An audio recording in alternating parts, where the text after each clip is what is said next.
Hello, आपका स्वागत है आपके अपने यूट्यूब चैनल सक्सेस गुरु। आज हम रीट के मनोविज्ञान सब्जेक्ट के मैराथन क्लास लेने वाले हैं।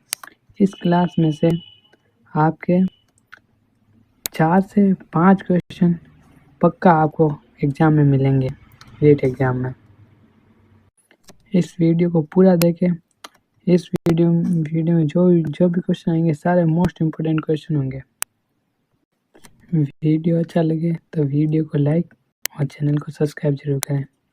मनोविज्ञान में आपके 30 में से 30 क्वेश्चन पक्का सही होंगे। 4 से 5 क्वेश्चन आपको इसी वीडियो में से मिल जाएंगे, एक ही क्लास में से। तो ये वीडियो जरूर देखें और अपने दोस्तों को भी शेयर करें। चलिए शुरू करते हैं। आज का हमारा पहला क्वेश्चन है, निम्न में से कौन कथन बुद्धि के बारे में सत्य नहीं है? बुद्धि के बारे में कौन सा कथन सत्य नहीं है? पहला है, यह एक व्यक्ति की मानसिक क्षमता है। दूसरा है, सामंजस्य अनुकूलन स्थापित करने में सहायक है।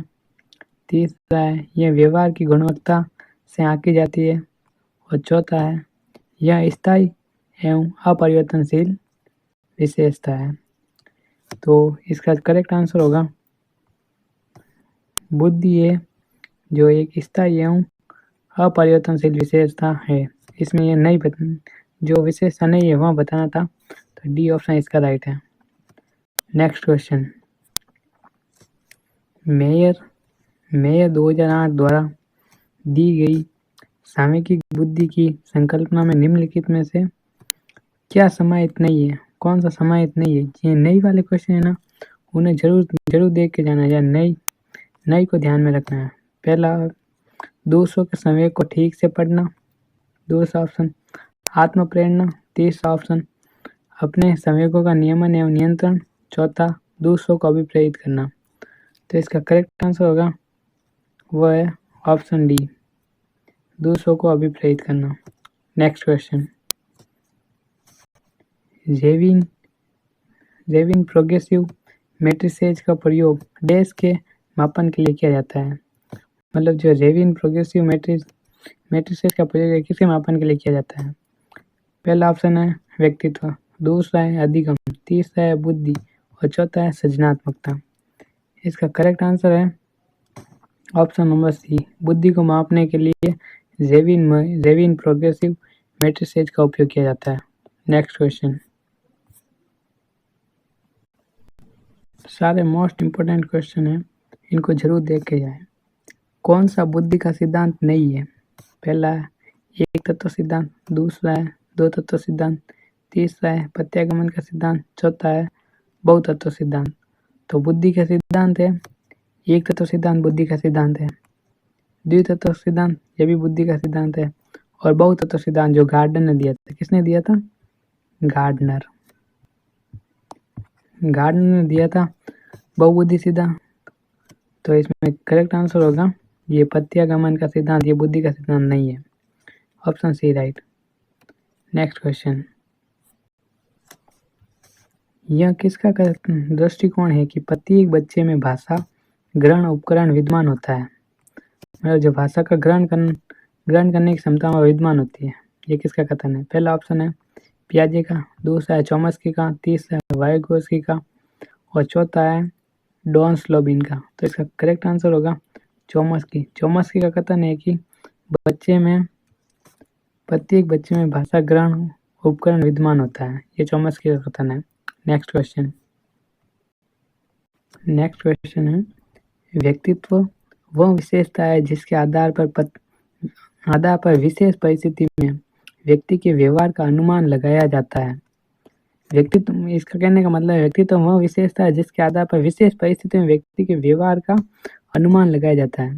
पहला है केटल ने कहा ये कथन, दूसरा है ओलपोर्ट, तीसरा है वॉटसन और चौथा है आइजैक। इसका करेक्ट आंसर है ऑप्शन नंबर ए, केटल का कथन है। केटल का कथन है व्यक्तित्व एक विशेषता है जिसके आधार पर विशेष परिस्थिति में व्यक्ति के व्यवहार का अनुमान लगाया जाता है। नेक्स्ट क्वेश्चन, रोसासाई दबा परीक्षण में कितने कार्ड का उपयोग किया जाता है? ये इंपॉर्टेंट क्वेश्चन है। रोसासाई दबा परीक्षण में कितने कार्ड का उपयोग किया जाता है? 10, 12, 15, 28। इसका करेक्ट आंसर है ऑप्शन नंबर ए 10। 10 कार्ड का प्रयोग किया जाता है रोसासाई दबा परीक्षण में। नेक्स्ट क्वेश्चन, व्यक्तित्व विभिन्नता का प्राथमिक कारण क्या है? पहला ऑप्शन है लोगों के द्वारा माता पिता से प्राप्त आनुवंशिक संकेत पद्धति। दूसरा जन्मजात विशेषता। तीसरा पर्यावरणीय प्रभाव। चौथा आनुवंशिकता एवं पर्यावरण के बीच जटिल पारस्परिक क्रिया। इसका करेक्ट आंसर है ऑप्शन डी आनुवंशिकता एवं पर्यावरण के बीच जटिल पारस्परिक क्रिया। नेक्स्ट क्वेश्चन, व्यक्तित्व का अंतर्मूर्खता तथा बहिर्मूर्खता के रूप में वर्गीकरण किया। मतलब जो व्यक्तित्व है उसका दो भागों में वर्गीकरण किया गया, अंतर्मुक्त और बहिर्मुक्त। यह वर्गीकरण किसने किया? ऑप्शन फर्स्ट स्लीडर ने, ऑप्शन सेकंड क्रेचनर ने, ऑप्शन थर्ड स्पेंजर ने, ऑप्शन फोर युंग ने। तो इसका करेक्ट आंसर होगा ऑप्शन नंबर डी, युंग ने व्यक्तित्व को बहिर्मुखी और अंतर्मुखी बताया। नेक्स्ट क्वेश्चन, बालक प्रसंगबोध परीक्षण 3 वर्ष से 10 वर्ष की आयु 3 वर्ष से 10 वर्ष की आयु के बालकों के लिए बनाया गया है। मतलब जो बालक प्रसंगबोध परीक्षण 3 से 10 वर्ष की आयु के लिए बनाया गया है। इस परीक्षण में कार्ड में प्रतिस्थापन किया जाता है। मतलब इस कार्ड में जो प्रतिस्थापन वो क्या होता है? सजीव वस्तु के स्थान पर निर्जीव वस्तुओं को, लोगों के स्थान पर जानवरों को, पुरुषों के स्थान पर महिलाओं को, वयस्क के स्थान पर बालकों को। तो बालक प्रसंगबोध परीक्षण में जो प्रतिस्थापित किया जाता है वह है लोगों के स्थान पर जानवरों का प्रतिस्थापन किया जाता है। ऑप्शन नंबर बी राइट है। Next question, dyslexia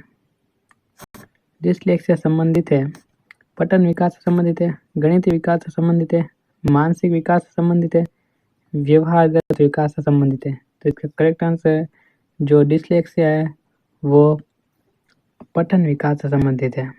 option number A right है।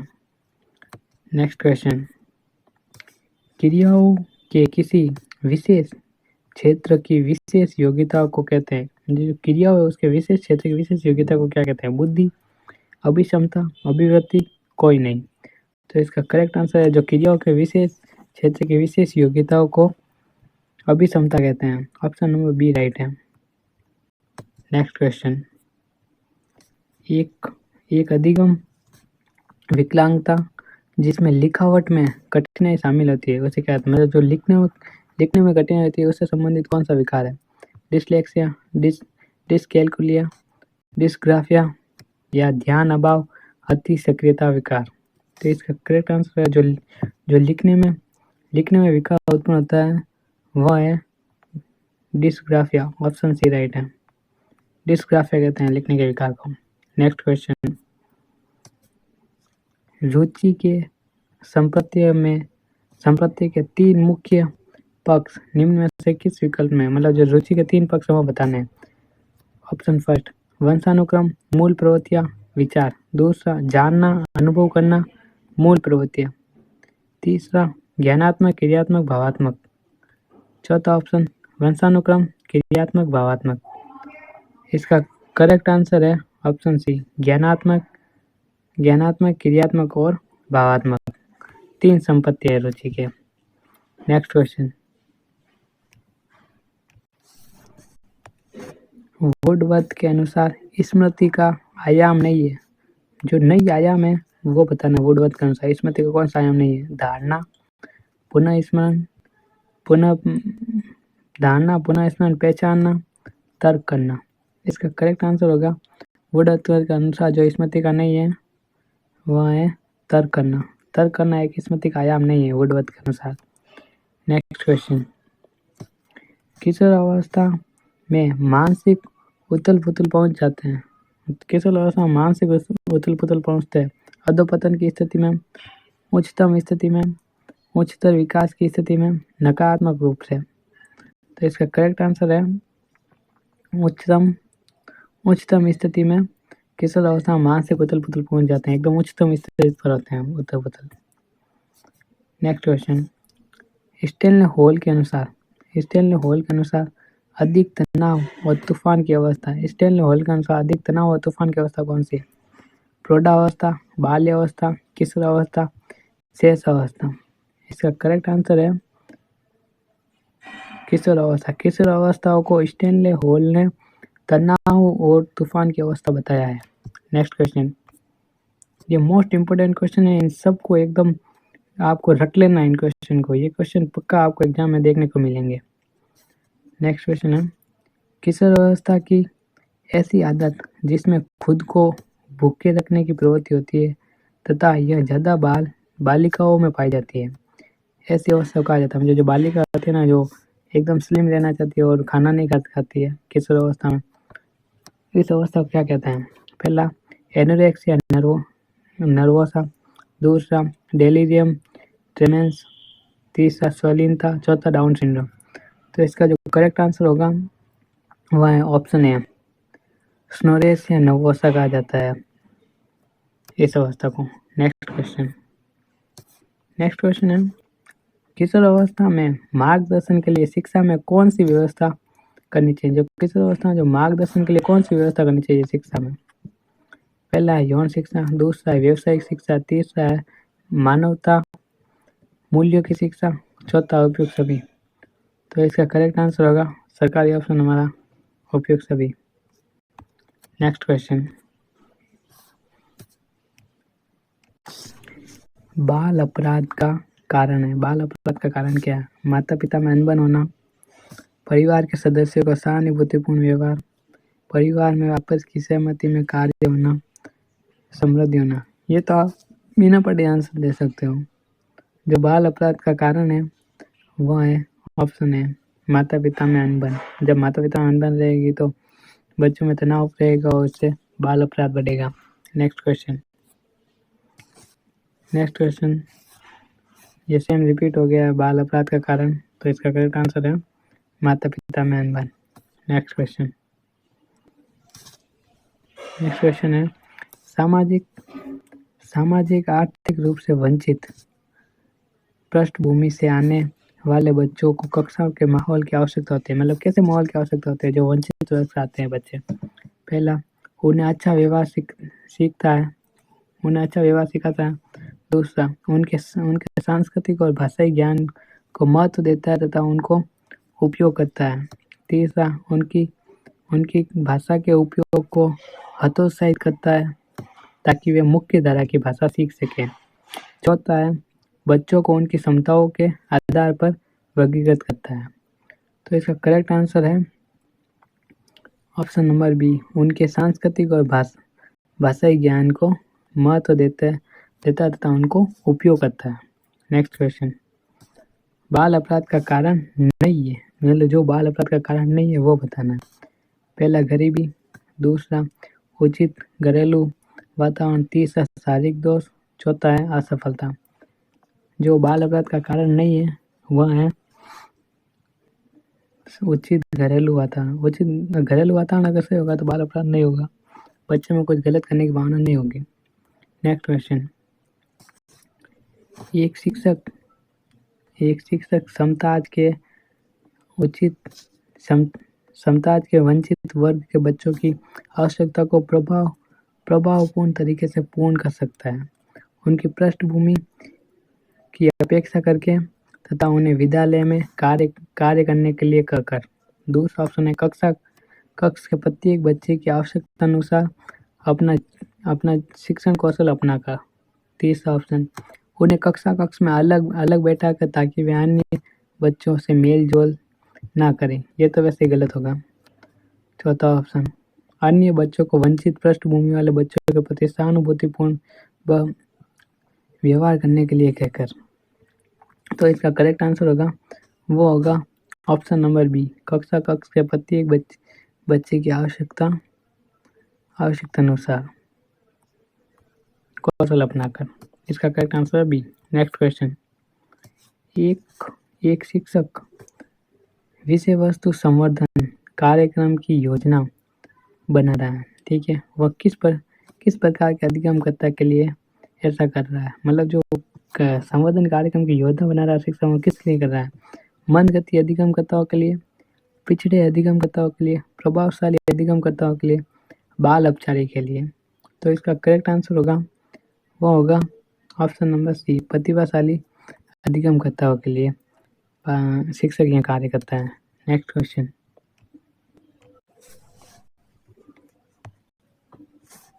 अलग अलग सोच वाले पैटर्न उन बच्चों की पहचान करते हैं जो मतलब अलग अलग सोच के जो पैटर्न आप शिक्षक अगर बच्चों के सामने प्रस्तुत करता है क्या उनकी पहचान कैसे करते हैं?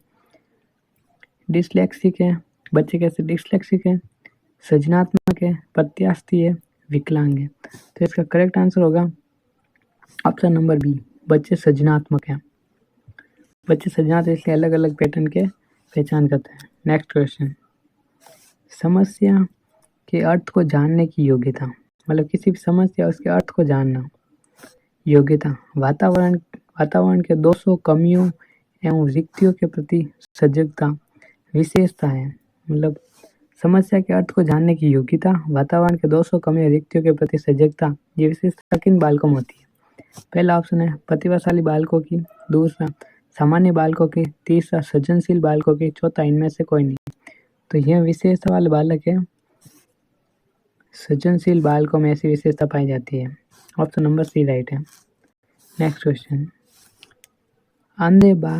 अंधे बालकों को शिक्षण देने की पद्धति है मतलब जो अंधे बालक उन्हें किस विधि से शिक्षण दिया जाता है? पाठ्यक्रम, सहगामी क्रियाएं, श्रव्य सामग्री, ब्रेल लिपि, टंकन विधि।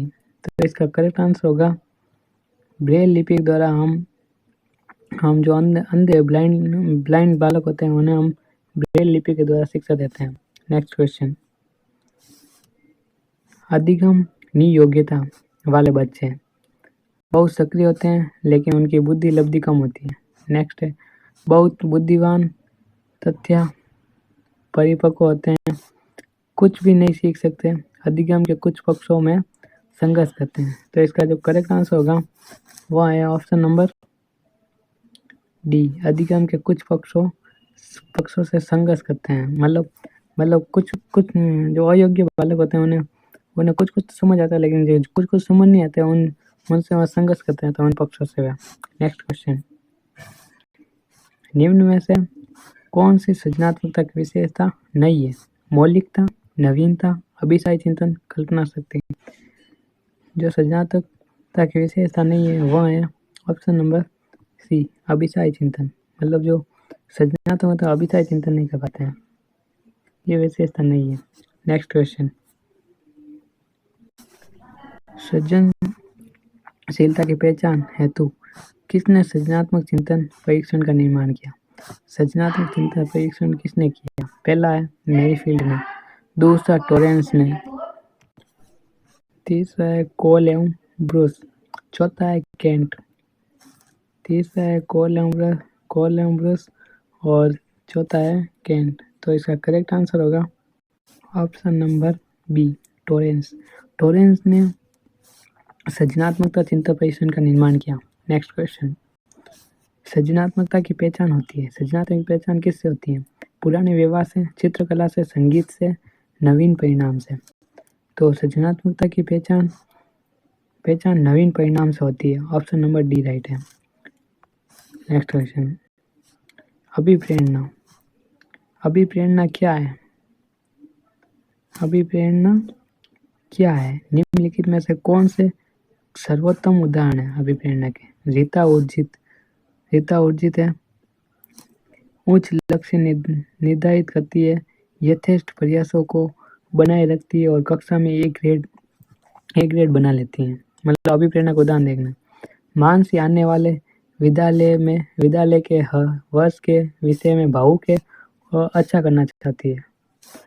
भावुक होना कोई अभिप्रेरणा नहीं है, तो ये तो हम सीधे पहले ही कैंसिल कर सकते हैं। कविता जो करना चाहती है उसमें उसका ध्यान निर्देशित करने में अच्छी है, यह भी अभिप्रेरणा नहीं है। निशा मेहनती है, अपने शैक्षिक कार्य के विषय में धनात्मक भावनाएं अनुभव करती है, भावनाएं फिर अनुभव करती है, ये भी कैंसिल हुआ। तो ये ऊर्जित है, उत्साहित है। तो आपका ऑप्शन नंबर ए राइट है। नेक्स्ट क्वेश्चन, यह भी प्रेरणा का उदाहरण है।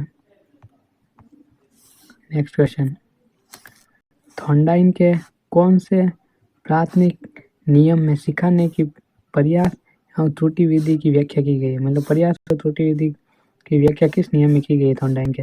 प्रभाव का नियम, संतोष का नियम, तत्परता का नियम, अभ्यास का नियम।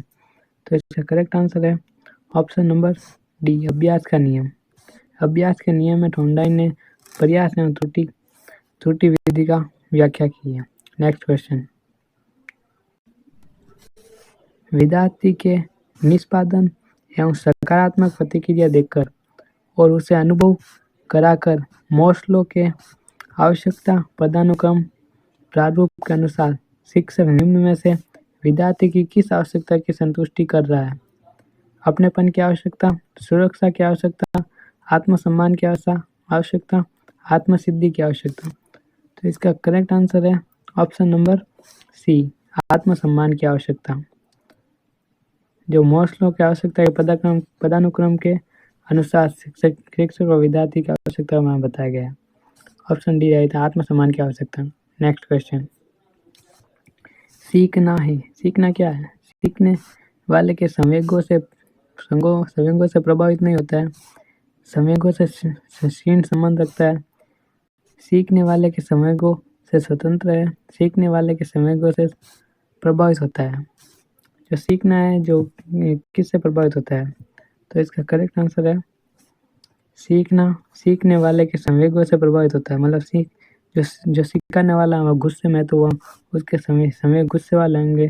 वो मनोरंजन से बड़ा तो मनोरंजन वाला संवेग हो गया। नेक्स्ट क्वेश्चन, अधिगम के संबंध में कौन उपयुक्त नहीं है? ये नई वाले क्वेश्चन को जरूर ध्यान में रखना। अधिगम पर परिपक्वता का प्रभाव नहीं पड़ता, अभिप्रेरणा से अधिगम में वृद्धि होती है, समस्या समाधान अधिगम का उच्चतम स्तर है, अधिगम व्यवहारगत परिवर्तन होता है। तो इसका करेक्ट आंसर है अधिगम पर परिपक्वता का प्रभाव नहीं पड़ता। उम्र के साथ साथ हम सीखते जाते हैं, इसका अधिगम पर कोई प्रभाव नहीं पड़ता है। नेक्स्ट क्वेश्चन, ये गलत है, उपयुक्त नहीं है जो चुना था, ये ऑप्शन इस क्वेश्चन का ये राइट आंसर है। नेक्स्ट क्वेश्चन, शैक्षिक मनोविज्ञान निम्न में से अधिगम के साथ अधिक संबंध रखते हैं? अनौपचारिक वातावरण में, औपचारिक वातावरण में, भौतिक वातावरण में, सामाजिक वातावरण में। जो शैक्षिक मनोविज्ञान है वो अधिगम के किससे संबंधित रखता है? तो इसका करेक्ट आंसर होगा ऑप्शन नंबर बी, औपचारिक वातावरण। औपचारिक वातावरण से शैक्षिक मनोविज्ञान अधिगम के साथ संबंध रखता है। नेक्स्ट क्वेश्चन, ये मोस्ट इम्पोर्टेंट क्वेश्चन की सीरीज चलाई जा रही है, इनको तो आपको याद रखना ही। इनमें से पक्का आपको 4 से 5 सवाल रीट एग्जाम में देखने को मिलेंगे।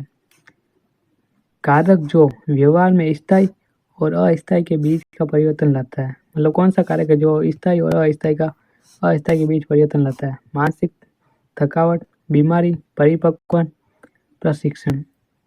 तो इसका करेक्ट आंसर है ऑप्शन नंबर बी, प्रशिक्षण। प्रशिक्षण है जो स्थायी और अस्थायी में परिवर्तन लाता है। नेक्स्ट क्वेश्चन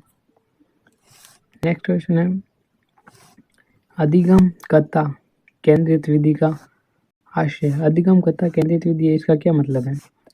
ये विधियाँ जहाँ अधिगम में अधिगमकर्ता की अपनी पहल तथा प्रयास सम्मिलित होते हैं, उन विधियों को अपनाकर जिनमें शिक्षक मुख्य कर्ता पात्र होता है कि शिक्षक अधिगमकर्ता के लिए स्वयं निष्कर्ष निकाल लेते हैं, परंपरागत व्याख्यात्मक विधियाँ।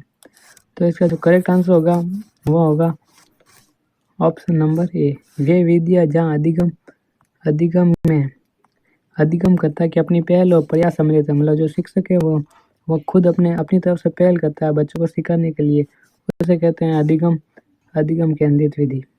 नेक्स्ट क्वेश्चन, अनुभव द्वारा व्यवहार में परिवर्तन कहलाता है। अनुभव से जो व्यवहार में परिवर्तन होता है उसे क्या कहते हैं? स्मृति, सीखना, प्रेरणा, चिंतन।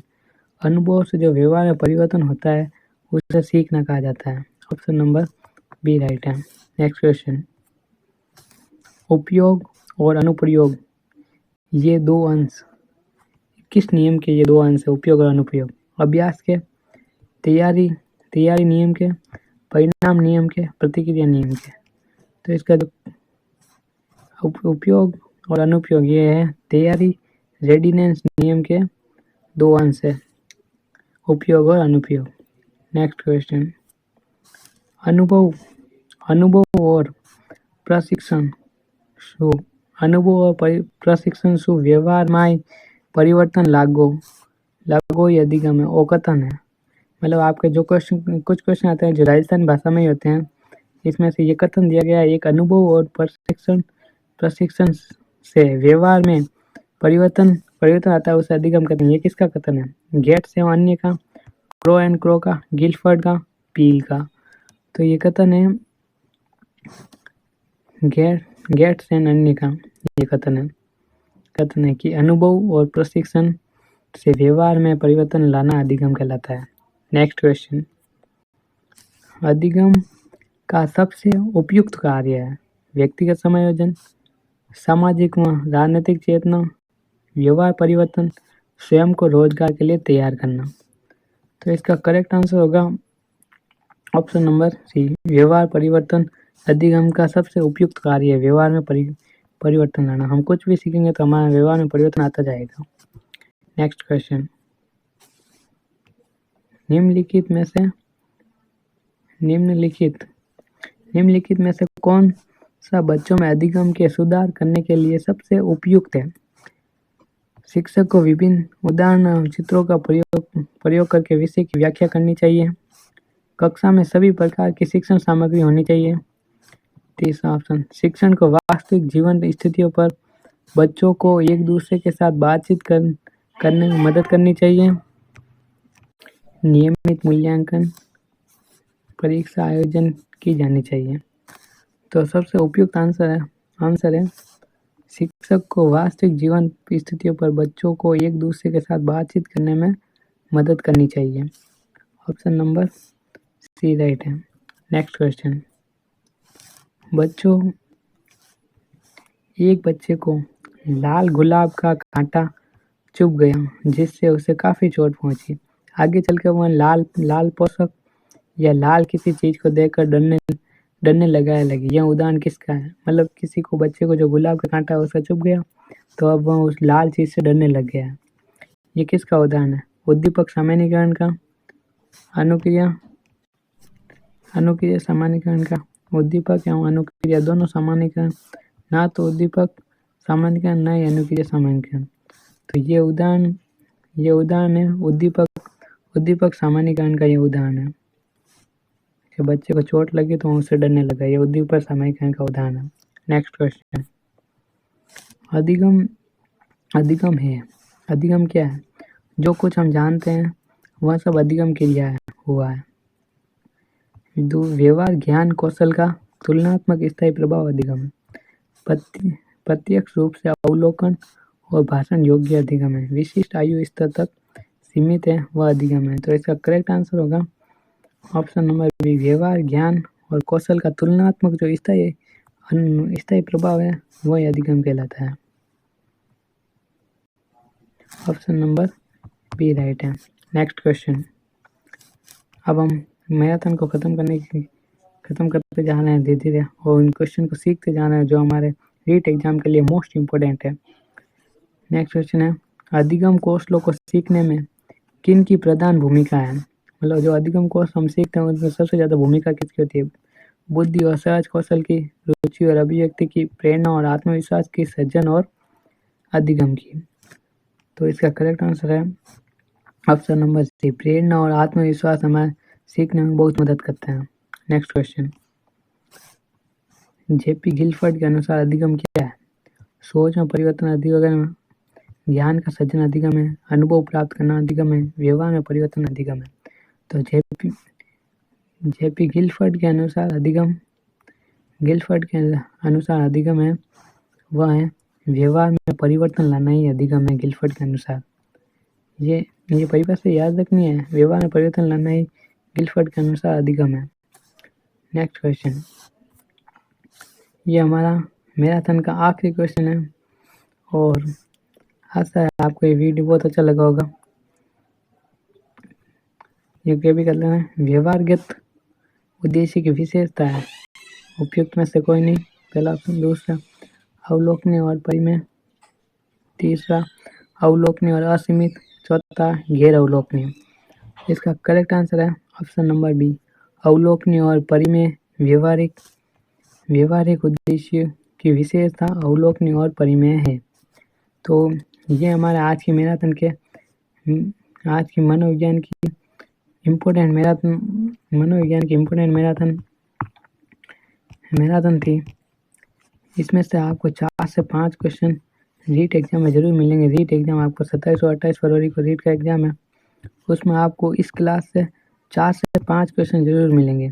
ये मैराथन क्लास है, आपको लग रहा होगा इतनी छोटी मैराथन है, छोटी सी मैराथन है। मैंने आपको सारे इम्पोर्टेंट क्वेश्चन कराएंगे, इनमें से क्वेश्चन पक्का आने के चांस है। तो इस वीडियो को लाइक करें और चैनल को सब्सक्राइब करें। Thank you.